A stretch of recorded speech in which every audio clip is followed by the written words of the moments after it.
mempersembahkan drama radio serial Tutur Tinular.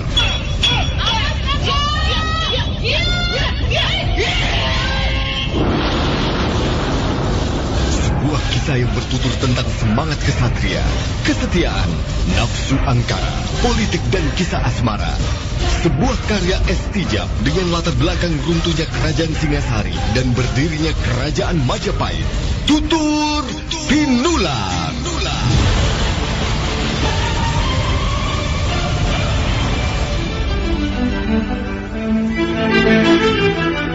Naskah mempersembahkan drama radio serial Tutur Tinular.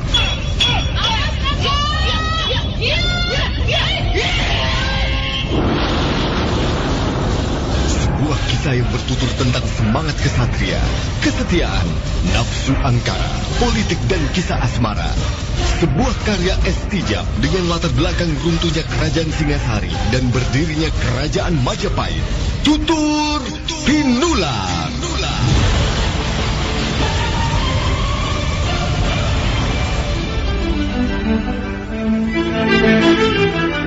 Naskah ditulis dan diolah oleh Estijab. Hiasan musik dan sutradara C. Ispriyonoka. Kali ini mengetengahkan episode ke-24 dengan judul Mendung Bergulung di Atas Majapahit. Dalam seri ke-697 ini didukung oleh para pemain Eli Ermawati sebagai Meisin, Narto Bantul sebagai Rawodeng, Yanuar sebagai Ratanja, Eni Budiono sebagai Tribuana, Novia Mandagi sebagai Raja Patni, Idris Apandi sebagai Ramapati, Eli Burhan sebagai Nyai Ramapati, dan Asdi Suhastra, pembawa cerita. Selamat menikmati. Rujak cingure, Mas. Rujak, Bu. Oh iya. Mau yang pedas? Apa yang pedas? Atau yang pedas? Loh, kok pedas semua? Namanya rujak ya harus pedas. Pedas kan panas. Nah, panas itu mantap. Kayak balsem aja, Bu. Lah ya itu. Kalau nyari balsem harus yang panas. Balsemnya apa? Ya balpirik merah toh. Panasnya mantap. Balpirik merah segera menghilangkan masuk angin, memulihkan nyeri otot dan pegal-pegal. Balpirik merah juga cocok untuk encok dan rematik. Gimana rujaknya, Mas? Weh, enak. Waduh, panas. Kayak balpirik merah. Mantep. Itu baru rujaknya loh, Mas. Balpirik merah, gosok terus, panas terus. Panas terus. Balpirik ekstra kuat. Balpirik merah, pancen oke. Setelah menyelesaikan tugasnya di Pasuruan 1 dan memberikan wejangan serta melimpahkan tugas hariannya di desa itu, Meisin dan Ratanja lalu naik ke atas kereta kuda yang dikendarai oleh Wali Kadep. Mereka siap mengadakan perjalanan jauh menuju Majapahit. Sepanjang jalan Ratanja tak henti-hentinya menceritakan perihal kesehatan Gusti Prabu Sang Ramawijaya yang semakin memburuk. Tapi sementara itu Meisin memikirkan bagaimana setibanya nanti di Majapahit.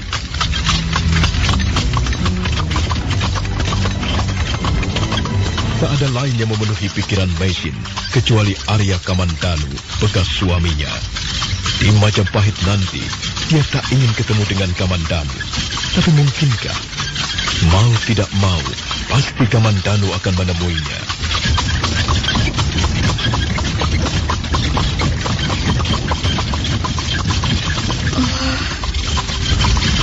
Kakang Kamandanu,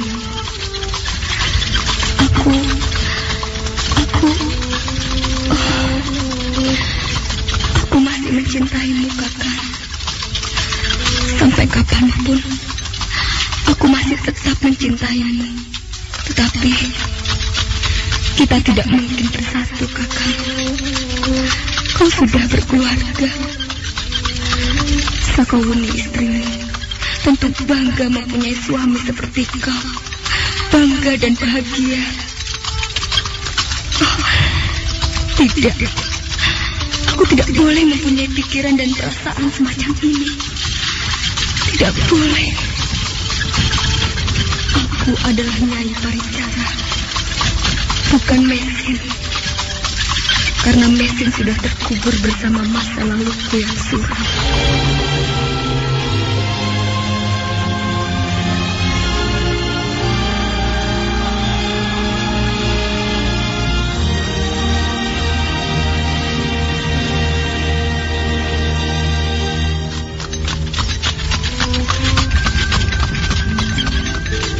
Perlahan-lahan, akhirnya kereta kuda yang ditumpangi Mesin tiba di tapal batas desa Kedung Dawa, tempat di mana Rawadeng dan prajurit-prajuritnya menunggu. Rawadeng kesal karena harus menunggu begitu lama. Begitu kereta itu mulai nampak di depannya, dia mulai bersungut-sungut tak karuan.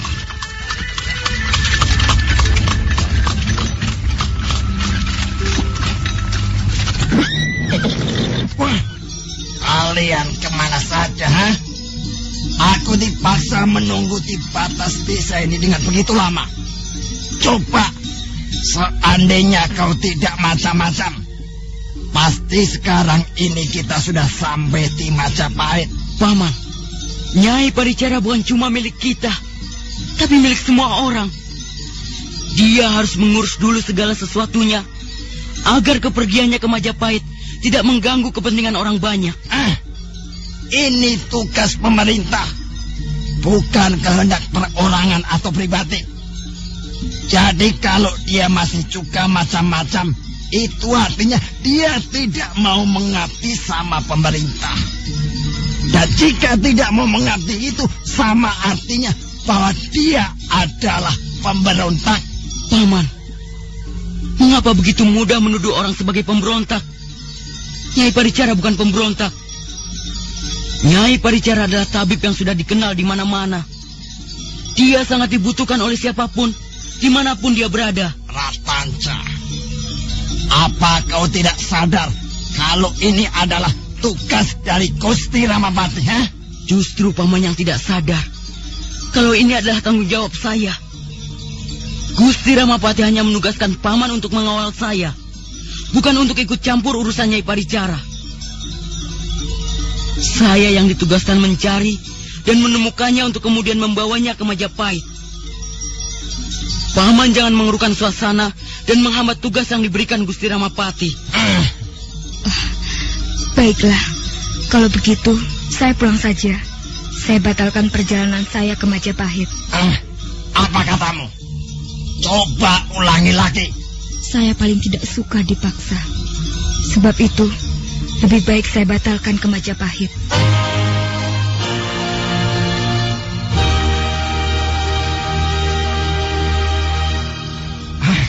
Baiklah, macam-macam saja. Ayo, kita kembali ke Majapahit. Ayo.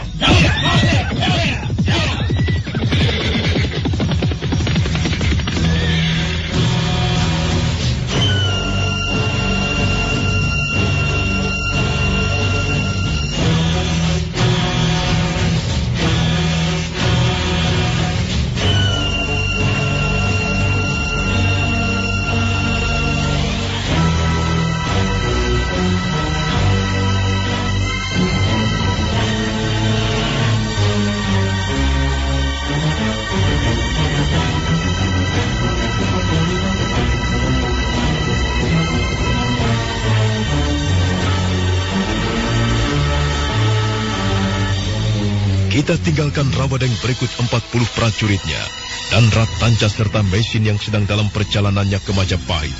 Sekarang kita beralih ke istana Majapahit. Dalam ruang pribadi raja, nampak kelima istri Sang Prabu tengah cemas duduk berkeliling di seputar tubuh Gusti Sang Ramawijaya. Di sana nampak cemas pula putra mahkota, Jaya Negara, yang di kiri kanannya duduk dua adik perempuannya, Tribuana Tunggadewi dan Diah Wiyat Sri Raja Dewi. Bagaimana Dinda Rajapatni? Apakah Paman Ramapati sudah berhasil membawa tabib wanita itu? Yunda Tribuana, sudah diperintahkan kepada para bawahan Paman Ramapati untuk segera membawa tabib itu. Namun sampai sekarang kabar berita mengenai perkembangan selanjutnya belum kita dapatkan, Yunda. Aku khawatir jika mereka membawanya begitu lambat. Desa Pasuruan 1 memang cukup jauh jaraknya dari Majapahit. Saya justru khawatir kalau mereka tidak menemukan tabib itu di sana. Jangan sampai mereka tidak menemukannya. Lihatlah, Kanda Prabu pingsan sudah sejak hari-hari kemarin. Beliau benar-benar membutuhkan kehadiran tabib itu. Kanda Prabu, jangan tinggalkan kami semua, Kanda. Yunda Tribhuwana, sudahlah, jangan menangis. Kalau Yunda saja sampai menangis, lalu bagaimana kami ini, Yunda? Dinda, perhatikan sungguh-sungguh. Bagaimana kita semua tidak sedih dan ingin menangis. Kanda Prabu sudah berhari-hari tidak sadarkan diri. Kita tinggal berserah diri pada Sang Hyang Widi. Semoga Kanda Prabu dikuatkan dalam penderitaan ini. Gusti Permaisuri. Ampun Gusti Permaisuri. Ada apa, Dayang? Ampun Gusti Permaisuri dan Gusti Putri. Kiranya Gusti Ramapati ingin datang menghadap. Paman Ramapati ingin menghadap. Kiranya demikianlah Gusti Permaisuri. Baik. Suruh dia menunggu di depan sebentar. Hamba Gusti Permaisuri. Dinda Rajapatni, aku keluar dulu menemui Paman Ramapati. Baik, Yunda.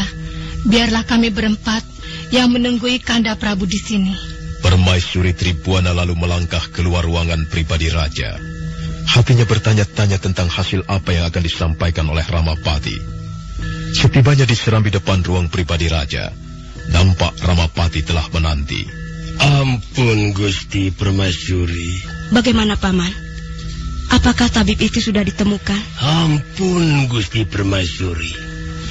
Telah hamba perintahkan Ratanca, adik dari tabib wanita itu, untuk datang menjemputnya di Pasuruhan 1. Dan demi pengamanannya telah pula kami perintahkan Rawedeng untuk mengawalnya berikut 40 orang prajurit.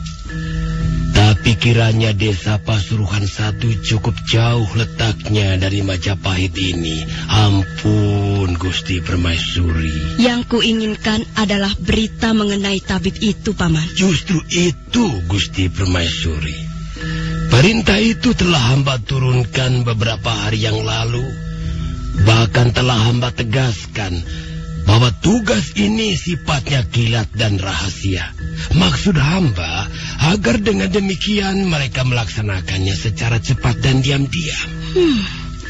Jadi dengan kata lain, kau belum berhasil mendapatkan tabib itu? Ampun Gusti Permaisuri. Paman, Gusti Prabumu sudah pingsan sekian hari lamanya. Kalau tugas itu lambat dan tidak juga ada perkembangannya, bagaimana dengan keselamatan beliau? Hamba mengerti Gusti Permaisuri. Jika demikian, memang hamba harus turun tangan dalam mendapatkan tabib itu. Hamba pun khawatir sekali terhadap kesehatan Gusti Prabu. Sebab itu hamba mohon pamit untuk menyusul mereka ke Pasuruhan 1. Cepatlah, Paman. Majapahit akan segera mengalami kekacauan jika Gusti Prabumu tidak bisa diselamatkan. Sebab itu, mohon kiranya sakitnya Sang Prabu jangan sampai ke telinga siapapun juga. Hamba khawatir kesempatan ini akan digunakan oleh kelompok tertentu, oleh golongan tertentu yang memang sengaja ingin menumbangkan atau merongrong pemerintahan Gusti Prabu yang hamba cintai. Paman, kau sanggup secepatnya membawa tabib itu? Ampun Gusti Permaisuri, hamba akan laksanakan titah Gusti Permaisuri. Hamba mohon pamit Gusti. Iya, berangkatlah dan hati-hatilah. Hamba Gusti Permaisuri.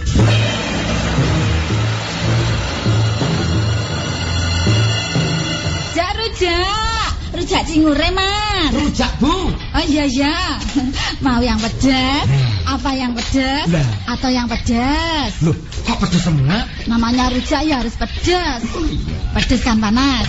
Nah, panas itu mantap. kayak balsem aja, Bu. Lah ya itu, kalau nyari balsem harus yang panas. Balsemnya apa? Ya balpirik merah toh, panasnya mantap. Balpirik merah segera menghilangkan masuk angin, memulihkan nyeri otot dan pegal-pegal. Balpirik merah juga cocok untuk encok dan rematik. Gimana rujaknya, Mas? Weh, enak. Waduh, panas kayak balpirik merah. Mantep.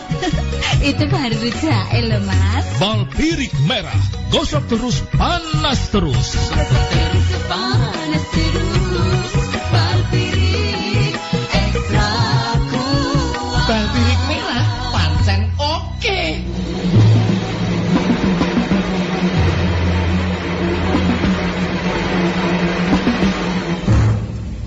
Keparat. Masa disuruh begitu saja sampai begini lama, huh? Prajurit macam apa ini? Ada apa ini? Kok pulang terus marah-marah tidak karuan begitu, Kakang? Apa susahnya mencari tabib wanita itu? Apa susahnya? Apa susahnya? Kakang habis dimarahi Gusti Permaisuri ya? Mana mungkin aku harus turun tangan menyusul mereka ke desa Pasuruan 1. Dasar Rawedeng tidak becus apa-apa. Bisa ku hukum dia. Harus ku beri pelajaran Rawedeng itu. Kakang, sabarlah. Kalau memang perintah itu sudah turun, mana mungkin mereka tidak melaksanakannya sebaik mungkin? Mereka pasti sekarang ini sedang berusaha. Sabarlah, Kakang. Nyai, sudah beberapa kali Rawedeng berbuat seperti ini. Selalu saja gagal-gagal dan terus gagal. Prajurit macam apa itu? Gagal-gagal. Nah, itu lihat. Seorang prajuritmu datang tergopoh-gopoh. Pasti bawa berita yang kau harapkan. Ampun, Gusti Ramapati. Ampun. Ada apa, prajurit? Hamba mohon ampun mengganggu Gusti Ramapati dan Nyai. Lekas katakan ada apa, prajurit? Tuanku Rawedeng telah tiba kembali, Gusti. Rawedeng sudah kembali? Bagus, bagus sekali. Suruh segera masuk, ayo. Cepat suruh mereka segera masuk. Baik, Gusti. Nyai, si Rawedeng sudah sampai. Dia sudah kembali lagi, Nyai. Aku kan sudah bilang. Iya. Sabarlah. Mana mungkin dia tidak melaksanakan tugasnya dengan baik. Kakang saja yang tidak sabaran. Cepat marah, uring-uringan kan? Nyai, tapi kita memang harus bersikap seperti itu. Kalau tidak, mereka bisa seenaknya saja setiap menjalankan tugas. Nah, itu mereka sudah masuk. Aku mau ke belakang dulu ya, Kang ya? Wajah Ramapati nampak berbinar-binar senang. Tapi senyumnya segera disembunyikan begitu dia melihat Rawedeng melangkah mendekatinya. Ditatapnya Rawedeng dengan tajam tanpa berkedip. Rawedeng yang semula mengira akan mendapat pujian dari gustinya, langsung menunduk menatap lantai. Mohon ampun, Gusti Ramapati. Karena kami terpaksa terlambat melaksanakan tugas dari Gusti. Mengapa sampai begitu lama? Nyai Paricara ini masih harus mengurus pekerjaannya, Gusti. Sehingga kami terpaksa terlambat. Alasan saja. Kau selalu mencari-cari alasan untuk menutup-nutupi kesalahanmu, kelalaianmu. Sudah, sana. Pergi. Baik, Gusti. Hamba mohon diri.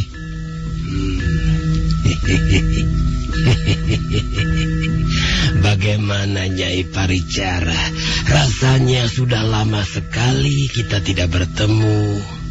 Oh ya, tentunya perjalanan membuatmu lelah, capek. Baiklah, kalau begitu kau istirahat saja dulu di sini. Nanti jika rasa lelahmu sudah hilang, baru kita menghadap Gusti Permaisuri. Bagaimana? Hamba tinggal menurut saja. Bukankah hamba di sini hanya sebagai tamu? Iya. Ya, tamu.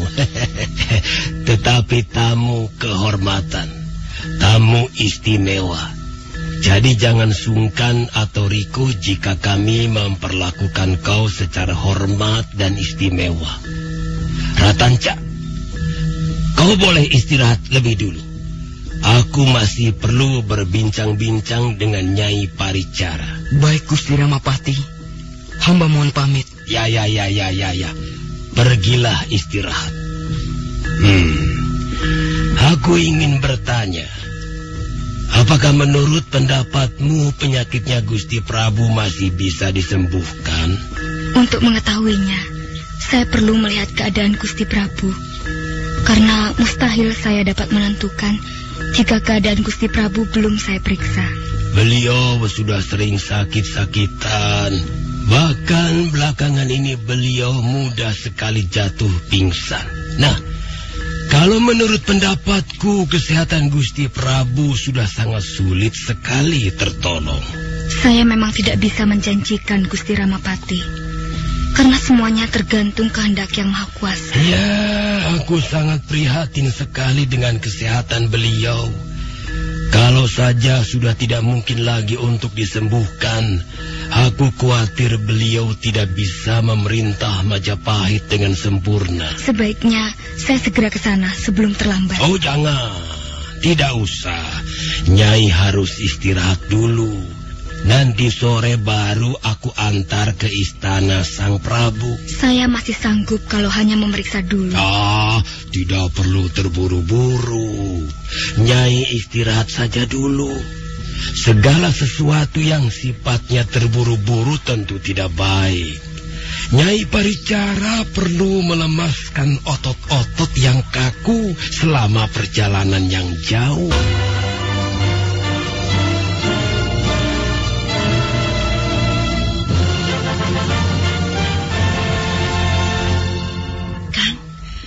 Mengapa tidak segera kau antar dia menghadap Gusti Prabu? Jangan keras-keras, Nyai. Memangnya ada apa lagi, Kang? Kan sudah seharusnya dia kau bawa ke istana. Tentu Gusti Permaisuri sudah cemas menunggu.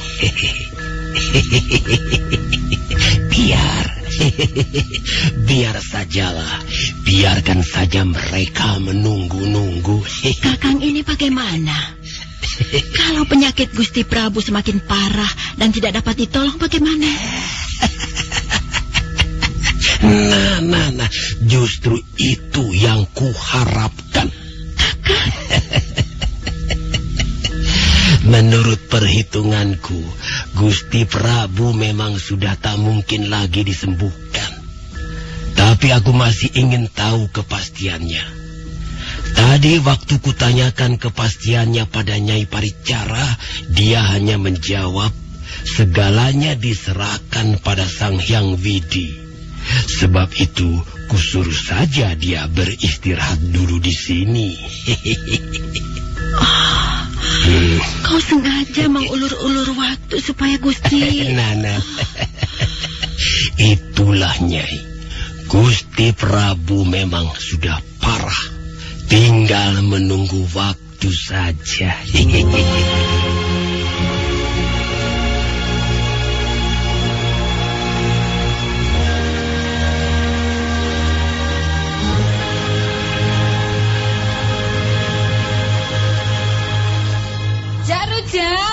Rujak cingure, Mas. Rujak, Bu. Oh iya. Mau yang pedas? Apa yang pedas?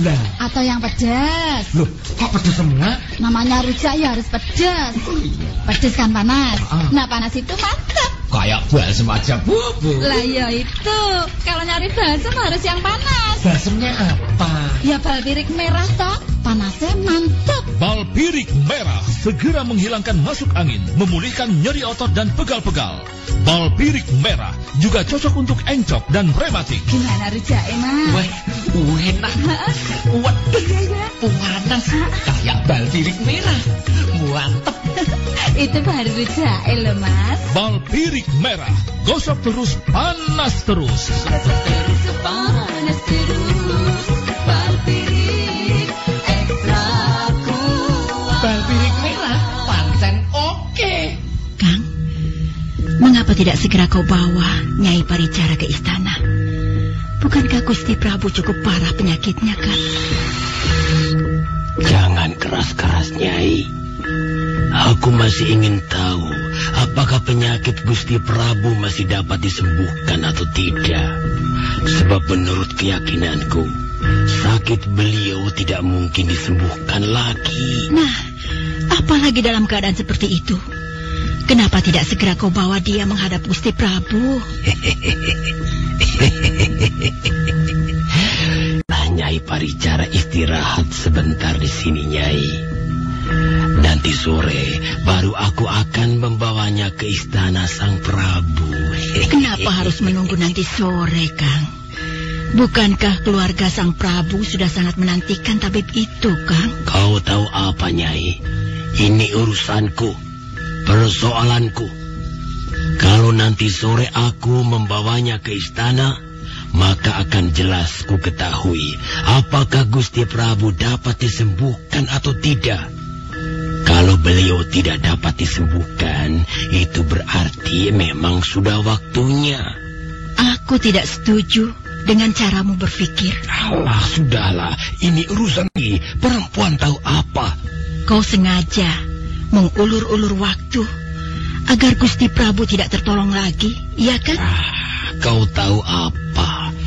Nanti kalau aku hidup senang, kan kau juga yang menikmati. Pokoknya sekarang ini kau tidak usah terlalu banyak ikut campur. Nyai Ramapati menyingkir dari hadapan suaminya. Dia tak setuju dengan jalan pikiran suaminya. Tapi Ramapati memang tidak mau ditentang. Tindakannya menyuruh Meisin istirahat hanyalah siasatnya untuk mengulur-ulur waktu. Sementara itu, Meisin tengah beristirahat di salah satu ruang tempat kediaman Ramapati. Dia sendiri bertanya-tanya dalam hati, mengapa tak segera diantar menghadap keluarga raja? Bukankah Gusti Prabu tengah sakit keras?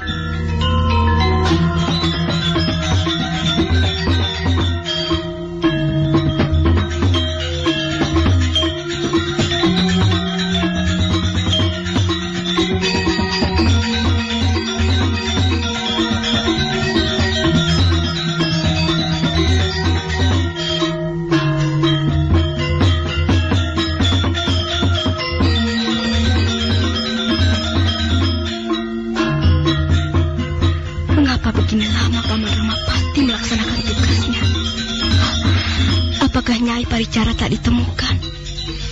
Yunda Tribuana, sekarang ini kita hanya dapat berharap dan berdoa. Paman Ramapati tentu sedang berusaha, dan usahanya itu kita doakan supaya berhasil. Aku sudah tak sampai hati melihat keadaan Kanda Prabu yang tergolek diam seperti ini. Ingin rasanya aku menjerit membangunkannya.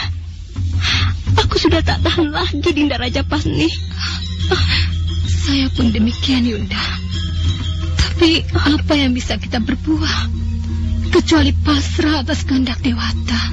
Permaisuri Tribuana dengan 4 istri lainnya duduk bersimpuh di sekeliling tubuh Gusti Prabu Sangkramawijaya.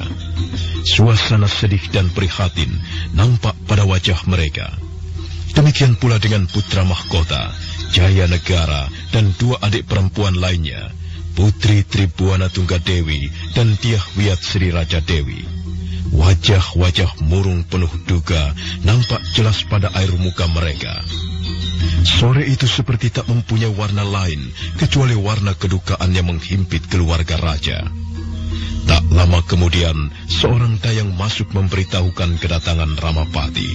Ampun, Gusti Permaisuri. Gusti Ramapati telah tiba. Apakah dia bersama tabib wanita itu, Daya? Sepertinya suruh mereka menunggu sebentar di depan bilik ini. Aku akan segera datang menemuinya. Hamba Gusti Permaisuri. Dinda Rajapatni, aku akan ke depan menemui mereka. Baik, Yunda. Sementara kami berempat menunggu Kanda Prabu di sini.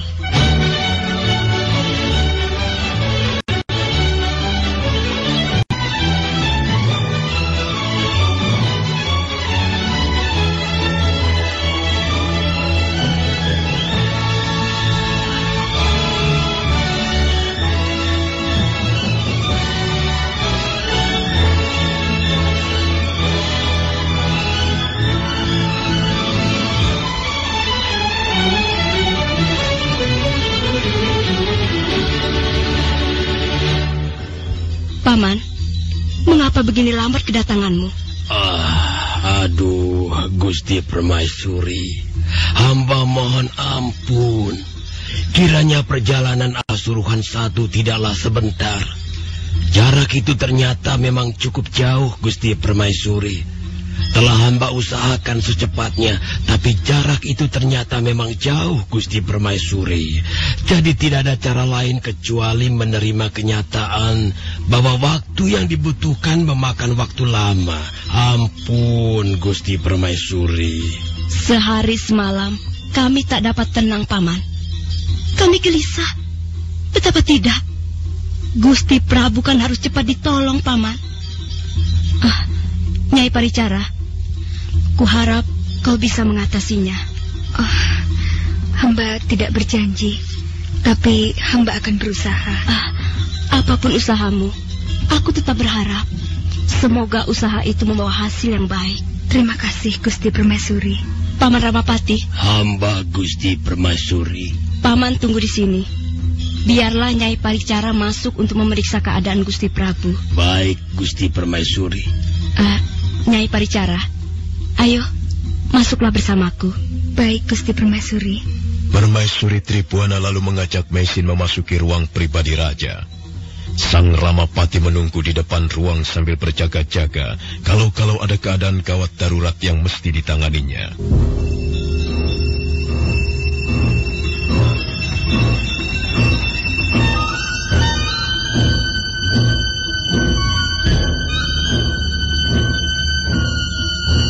Maisin mulai bekerja memeriksa keadaan tubuh Gusti Prabu Sang Ramawijaya. Wajah Maisin berkerut. Dia merasa pengobatan itu memang terlambat. Tapi dia harus berusaha sedapat mungkin menyadarkan keadaan pingsan Gusti Prabu. Ampun, Gusti Permaisuri. Ada apa, Nyai? Sesuai pada pemeriksaan hamba tadi, Gusti Prabu memang terlambat diberikan pertolongan. Jadi? Hamba akan tetap berusaha. Paling tidak untuk membangunkan Gusti Prabu dari pingsannya. Lakukanlah itu, Nyai. Lakukanlah. Hamba mohon Gusti Permaisuri membantu usaha hamba ini dengan berdoa. Ya. Kami 5 istri Gusti Prabu akan berdoa demi usahanya itu. Mulailah Maisin bekerja dengan tekun. Dia mengurut bagian-bagian tertentu pada tubuh Gusti Prabu. Tangannya terampil dan cekatan. Setelah selesai dengan tugas yang satu, dia beralih pada tugas berikutnya. Kini dia membuat ramuan minyak harum. Dibukanya buntelan daun dan rempah-rempah yang dibawanya. Diambilnya bermacam bunga dan daun rumpi raksa. Daun yang aromanya sangat merangsang penciuman. Diramunya menjadi satu.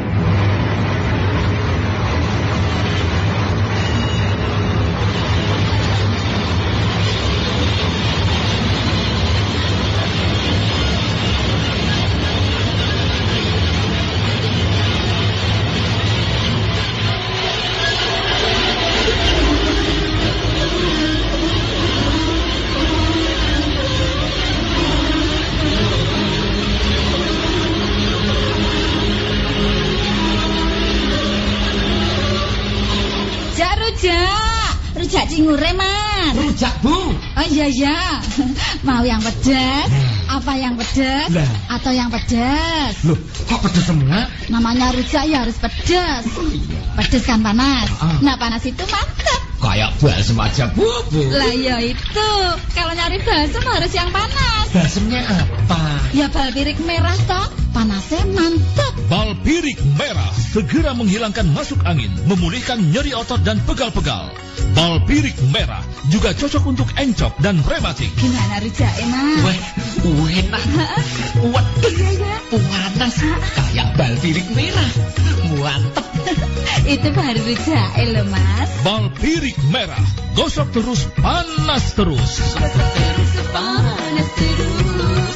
Bal pirik ekstra kuat. Bal pirik merah, pancen oke. Kita tinggalkan sejenak kesibukan dan kegiatan Maisin dalam usahanya mengobati Gusti Prabu. Kini kita beralih pada ruang pribadi putra mahkota. Pangeran Jayanegara kembali ke ruang pribadinya saat tabib Maisin mulai memeriksa keadaan ayahanda Gusti Prabu. Pangeran Jayanegara cemas. Hatinya gelisah atas sakitnya ayahanda Gusti Prabu. Terlebih ketika ayahanda belum jatuh pingsan, dirinya telah ditentukan menggantikan kedudukannya sebagai Raja Majapahit. Sang Ramapati lalu menguntit langkah putra mahkota sampai di ruangan pribadinya. Ampun Gusti Pangeran, hamba sengaja menguntit langkah Gusti Pangeran kemari karena hamba tidak sampai hati membiarkan Gusti Pangeran terus-menerus sedih seperti ini. Terima kasih atas perhatianmu, Eyang Pati. Aku memang sedang kalut, Eyang. Pikiranku tidak menentu. Di satu pihak, ayahanda Gusti Prabu sakit keras. Di lain pihak, aku sudah ditunjuk menggantikannya sebagai Raja Majapahit. Aku masih sangat muda, Eyang. Kemampuanku untuk memerintah Majapahit ini belumlah seberapa, Eyang. Ampun Gusti Pangeran. Kiranya persoalan sakitnya Gusti Prabu sudah ditangani tabib yang mumpuni. Percayalah semuanya itu pada tabib Nyai Paricara. Sedang mengenai Gusti Pangeran yang kini telah menjadi putra mahkota, kiranya persiapan diri Gusti Pangeran untuk siap tampil menggantikan ayahanda Gusti Prabu perlu mendapat perhatian yang utama. Eyang, terus terang, aku belum mampu untuk memimpin Majapahit yang besar. Mengapa belum mampu, Gusti Pangeran? Bukankah selama ini Gusti Pangeran telah mempelajari hal ketatanegaraan? Bukankah Gusti Pangeran memang telah lama dipersiapkan untuk memimpin? Nah, kiranya ketidakmampuan yang Gusti Pangeran rasakan itu tidak perlu ditakuti. Menurut hamba, Gusti Pangeran sudah cukup waktunya untuk memimpin. Gusti Pangeran sudah saatnya tampil menggantikan peranan ayahanda Gusti Prabu. Gusti Pangeran cukup cakap untuk tugas-tugas seberat apapun juga. Hamba katakan ini secara jujur, karena hamba telah melihat dengan jelas kepribadian dan ketangguhan. Bingung. Aku masih ingin agar ayahanda Gusti Prabu dapat sembuh dan kembali memerintah seperti sedia kala, Eyang. Itu memang benar. Tapi tidak bisa diharapkan begitu saja. Jadi kalau menurut pendapat hamba, Gusti Pangeran harus lebih dulu siap. Seandainya nanti Gusti Prabu dapat sembuh, itu tidak menjadi persoalan.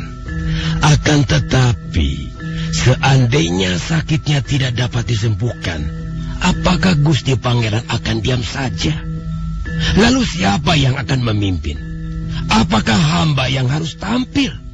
Oh, ini kan tidak mungkin, Gusti Pangeran. Nah, oleh sebab itu, menjadi kewajiban Gusti Pangeranlah untuk naik tahta. Ini yang harus dipikirkan oleh Gusti Pangeran. Jadi bukan sakitnya Gusti Prabu yang harus dipikirkan. Ampun, Gusti Pangeran. Ini menurut pendapat hamba. Karena pada akhirnya semua terpulang kepada Gusti Pangeran sendiri. Eyang, seandainya aku naik tahta dan siap untuk tampil memerintah Majapahit ini, apakah Eyang Pati masih mau membantuku? Oh, itu sudah pasti, Gusti Pangeran. Sudah pasti. Mana mungkin hamba tinggal diam berpangku tangan saja melihat Gusti Pangeran sibuk. Hamba akan siap membantu dan menjalankan segala titah Gusti. Jangan takut, Gusti. Oleh sebab itulah hamba senantiasa berada di samping Gusti Pangeran. Terima kasih, Eyang. Eyang Pati baik sekali. Demi kebesaran dan kejayaan Majapahit, hamba bersedia mengorbankan apa saja, meskipun nyawa hamba sendiri.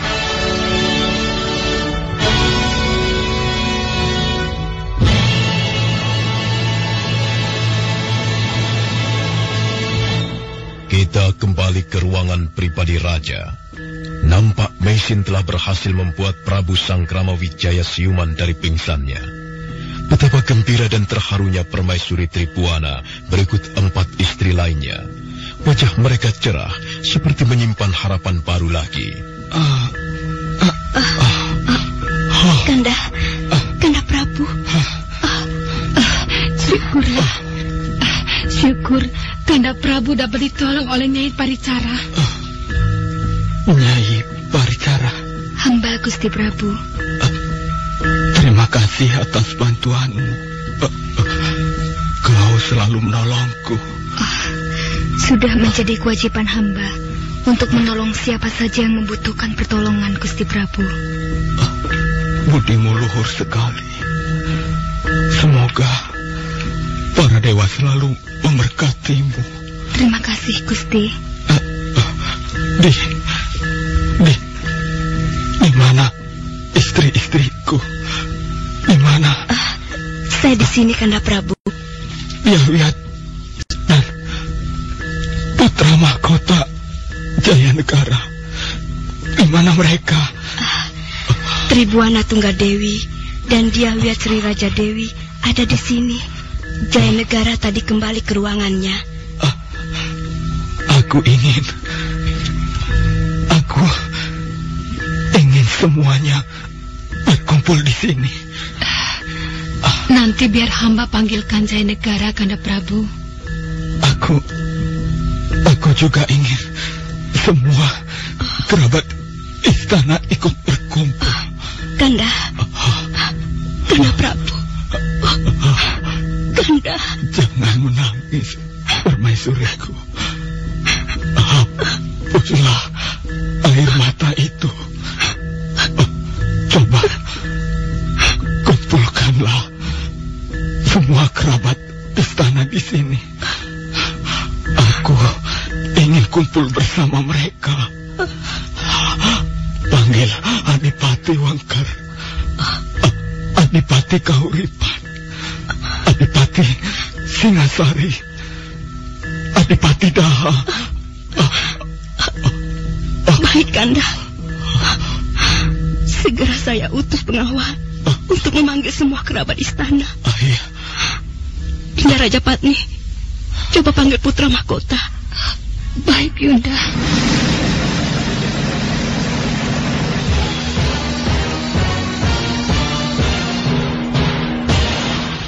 Putra mahkota Pangeran Jayanegara masih berbicara dengan Ramapati di ruang pribadinya.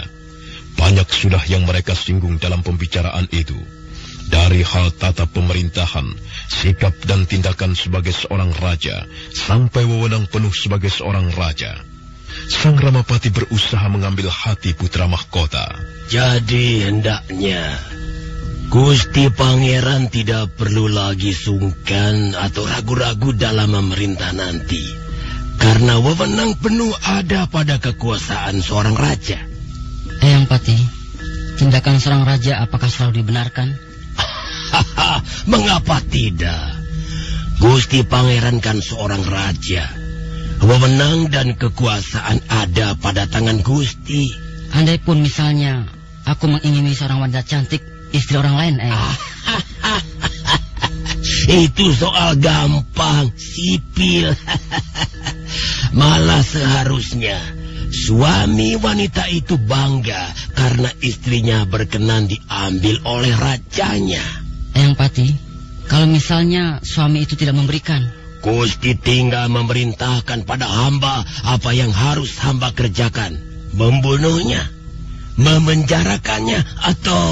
Kalau aku sendiri yang membunuhnya, bagaimana, Eyang Pati? Itu lebih baik lagi, Gusti Pangeran. Karena dengan begitu, Gusti akan lebih disegani dan ditakuti. Pokoknya Gusti tidak perlu khawatir. Hamba akan membantu dan mengabdi Gusti Pangeran sampai kapanpun. Nyawa dan kesetiaan hamba diperuntukkan bagi... Kalau pada waktu aku naik tahta, Eyang Pati selalu ada bersamaku. Hal itu tidak perlu diragukan lagi, Gusti Pangeran. Kelak, aku ingin memerintah dengan kekuasaanku. Ya, seharusnya Gusti Pangeran, tanpa tahu apa yang harus dilakukannya, padahal wewenangnya penuh dan tanpa batas. Itu sama saja artinya dengan raja tak bermahkota. Jayanegara. Saya, Ibunda. Cepatlah kau ke ruang Ayahanda Prabu. Apakah Ayahanda Prabu sudah siuman dari pingsannya? Sudahlah, lekaslah ke sana. Kau ditunggu. Eyang Pati, tunggulah sebentar. Aku dipanggil Ayahanda Gusti Prabu. Baik, Gusti Pangeran. Jangan dulu kemana-mana. Penjang kita belum selesai. Hamba Gusti Pangeran. Cepatlah Jaya Negara. Aku disuruh Ibunda Permaisuri untuk memanggil